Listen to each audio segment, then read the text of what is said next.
బాలయ్య చిత్రాల టైటిల్స్ ఆయన చిత్రాలలోనే డైలాగుల వలె బహు పవర్ఫుల్ గా ఉంటాయి. ఇక పూరి చిత్రాల టైటిల్స్ ఎలా ఉంటాయో అందరికీ తెలుసు. ఈడియట్, పోకరి వంటి టైటిల్స్ తో సూపర్ హిట్స్ కొట్టిన పూరి ఆ తర్వాత రోగ్, లోఫర్ అంటూ దెబ్బతిన్నాడు. ఇక ఇజం ఎలాంటి ప్రభావం చూపలేదు.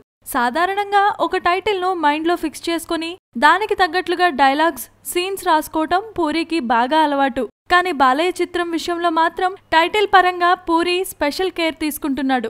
షూటింగ్ జోరుగా సాగుతున్నా టైటిల్ విషయంలో మాత్రం మౌనంగా ఉండిపోయాడు పూరి.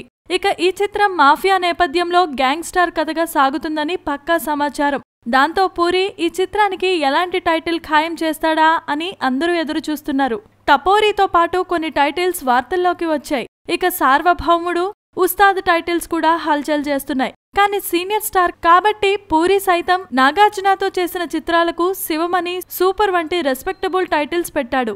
అలాగే ఈసారి బాలయ్యకు కాస్త రాజీ పడి తిట్ల పేరును కాకుండా ఉస్తాద్నే ఫైనల్ చేస్తాడని అందరూ అంటున్నారు. మరోపక్క బాలయ్య 102వ చిత్రంగా కెఎస్ రవికుమార్ దర్శకత్వంలో చేసే చిత్రానికి రెడ్డిగారు అనే టైటిల్ ని ఫైనల్ చేశారని వార్తలైతే వస్తున్నాయి. కానీ క్లారిటీ మాత్రం ఇంకా రాలేదు.